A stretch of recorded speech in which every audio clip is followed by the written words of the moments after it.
The demilitarized zone that runs across the Korean Peninsula seems like the outcome of the armed conflict that devastated the area in the 1950s. However, an in-depth examination of Korea's modern history reveals how the peninsula was caught in a tug-of-war between regional and Western powers, thereby planting the seeds that would ultimately result in the division of the Korean nation into North and South. I am your host Shirvan and welcome to Caspian Report. In the 19th century, East Asia underwent a painful transformation. The increasing presence of Western beliefs and empires had unsettled the political affairs of China, Japan, and Korea. Each nation took measures to reduce the activities of Western missionaries and merchants. The Joseon dynasty in Korea, who had been in power since the 14th century, took the most uncompromising stance and closed off their ports and cities to outsiders. By that, Korea had earned the name the Hermit Kingdom. Yet regardless of the will of the Korean rulers, change was coming. By mid-century, the Western powers turned to forceful measures to subjugate the area. In the 1840s, a war erupted between the British Empire and China. A decade later, the United States forced Japan to open to international trade. Korea held out the longest, but it too capitulated when American forces assaulted Ganghwa Island in 1871. Although the American expedition withdrew shortly afterwards, it became evident that whoever was in control of Ganghwa Island would gain access up the Han River to Seoul. Recognizing the importance of the island, Japan, which was rapidly modernizing, launched its own assault in 1876 and forced the Koreans to open their ports to Japanese trade. However, this arrangement did not sit well with the Korean residents. As such, Japanese businesses, diplomats, and merchants were sporadically attacked. This prompted the government in Tokyo to place Japanese guards in the Korean cities. The official explanation was that Japan wanted to protect its subjects. In practice, however, by placing its troops on Korean soil, Tokyo came one step closer to using those forces. All they needed was an excuse that would warrant a military intervention. That pretext occurred in 1894 when Korean peasants staged an armed rebellion against their own government. The Korean rulers flinched and asked the Qing rulers in Beijing for aid. China responded by sending a small contingent to crush the rebels. Tokyo, on the other hand, argued that Beijing's military intervention violated an international protocol and sent its own troops to meet the Chinese. This set the stage for the First Sino-Japanese War, in which the modernized Japanese fleets and armies decimated those of China. For Tokyo, the spoils of war was the Treaty of Shimonoseki, which ended Beijing's authority over Seoul and enabled Japan to emerge as East Asia's primary power. Empress Myeongsong of the ruling dynasty in Korea made a final effort to weaken Japan's grip over the peninsula by forging closer relations with the Russian Empire. However, she met an untimely death when Japanese assassins infiltrated her chamber and killed her. Shortly after her death, the Korean rulers embarked on a rapid modernization program and officially changed the name of the state to the Korean Empire. Yet, despite the intention, it was too late, too little. In 1904, hostilities broke out between Russian and Japanese forces due to the conflicting interests in Manchuria. Tokyo emerged victoriously and, under a new treaty, declared its political, military, and economic interests in Korea. Immediately following this, Japanese troops encircled the Korean imperial palace and forced them into subjugation. Seoul had completely surrendered its diplomatic sovereignty and turned into a protectorate of Imperial Japan. Korean Emperor Gojong tried desperately to break away from Tokyo's grip on power. In 1907, he secretly sent 3 envoys to the Second Peace Conference in The Hague. Their task was to bring Korea's political dilemma to the world's attention. However, when the envoys were refused access to the public debates, one of them committed suicide. Blindsided by this scandal, the Japanese government forced the Korean emperor to relinquish his power and appointed the Crown Prince as the regent. 3 years later, in 1910, the Crown Prince and the Joseon dynasty and the state of Korea came to an ungraceful end when Japan outright annexed the entire peninsula. Korea survived only in the memory of the people. In the ensuing decades, the Empire of Japan expanded to occupy Manchuria in 1931 and even a large chunk of China's coastal area after 1937.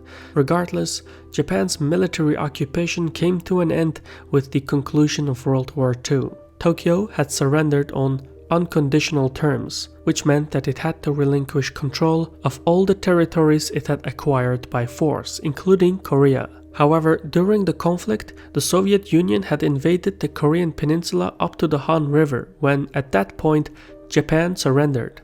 At the same time, policymakers in Washington could not allow the southern portion of the peninsula to fall under the occupation of their Soviet rivals, so the Americans had to act swiftly. Under these pressing circumstances, two young officers of the United States Army and the State Department took a map from the National Geographic magazine and divided the peninsula with the stroke of a pencil along the 38 parallel north, where Soviet and Japanese forces had ceased fighting. Moscow agreed with the proposal, and the division was formalized.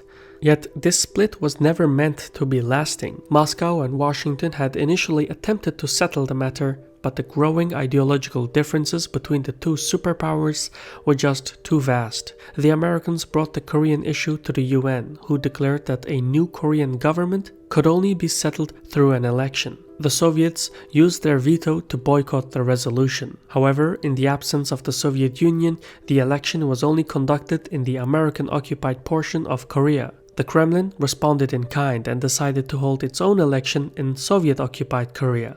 As such, in 1948, 3 years after Japan had surrendered, two elections were held on either side of the peninsula. Not surprisingly, this resulted in two distinct governments.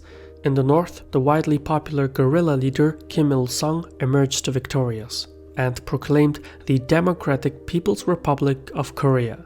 Meanwhile, in the south, Syngman Rhee was elected as the head of state and proceeded to create the Republic of Korea. By the end of the year, Soviet and American troops withdrew from the peninsula. However, immediately after the retreat of the superpowers, both Korean leaders enacted legislations that severely cracked down on political dissidents, and both claimed to be the legitimate head of state of whole Korea. Neither side showed any willingness to compromise as they had completely incompatible beliefs. Moreover, neither side accepted the division along the 38 parallel and sought the reunification of the Korean homeland. In June 1950, the situation reached its boiling point. Stalin and Mao assured Kim that they would support North Korea if it decided to invade the south. With such allies, the North Korean government in Pyongyang launched a surprise attack on their kin. Within 2 months of fighting, Kim's army had pushed the South Koreans to the southeastern edge of the peninsula by the Pusan coastline. Meanwhile, at the global stage, the UN was undergoing its own political crisis. Communist forces under the control of Mao had won the Chinese Civil War and controlled the mainland. However, the legitimate Chinese government had relocated to Taiwan and still held China's seat and veto power at the UN. In protest, the Soviet Union had boycotted the UN because it wanted to increase the veto power of communist-affiliated states. Eventually, the Soviet ploy worked, and the government in Beijing replaced Taiwan's seat at the UN. However, at the time of the Korean crisis, the Soviet boycott of the UN worked in favor of the Americans. Washington's diplomatic efforts resulted in a unique resolution that recognized the North Korean invasion and authorized the use of force against Pyongyang. In consequence, the United States assembled a league that acted as the military wing of the UN. Just when the South was on the point of defeat, the United States and the United Nations launched a counter-offensive in the peninsula. The tides had turned. The US Navy cut the supply lines of the Northern Army by the Han River, and the combined force of the Americans and their allies pushed Kim's army back and beyond the 38 parallel. It was a remarkable turn of events. The South and its allies had even taken Pyongyang and driven the North Koreans towards the Chinese border. At that moment, it looked as if South Korea was about to come out on top. Then Beijing entered the war. China immediately launched a series of human wave attacks, having said that unlike popular belief, these wave attacks were not actually massive assaults on wide fronts. Instead, the attacks were small but continuous strikes at the weakest point of the enemy line. It was an extremely costly but effective tactic that helped to turn the tide once more. At this moment, the Korean War was primarily being fought between China and the United States, but due to the efforts of Beijing, North Korea reclaimed its capital in Pyongyang and pushed across the 38th parallel. In this final phase of the hostility, the line of control fluctuated along the Han River. Eventually, an armistice was signed in 1953 that created a de facto border between North and South Korea. An estimated 2.5 million people died in this devastating armed conflict. The peninsula was in complete ruin, with the South being arguably in worse shape than the North. Yet no peace treaty was ever signed. Instead, both sides strengthened their defenses along the de facto border. This formed the 4-kilometer-wide Demilitarized zone across the peninsula, which is ironic because it is the most heavily fortified area on Earth. As both sides were caught in a tug-of-war between the United States and the Soviet Union, Seoul and Pyongyang strengthened their rhetoric against one another. Each side rejected the other and claimed to be the legitimate government of whole Korea. Over the course of the decades, this attitude, in addition to the artificial border, enabled the Korean people to develop two distinctly opposing identities, which ultimately split the nation. I've been your host Shirvan from Caspian Report. Credit goes to our community on Patreon for giving us the means to produce content like this. If you want to help support our channel to remain independent and self-sustained, or if you just want to learn more about our community perks, visit patreon.com/CaspianReport. For now, thank you for your time and Sarol.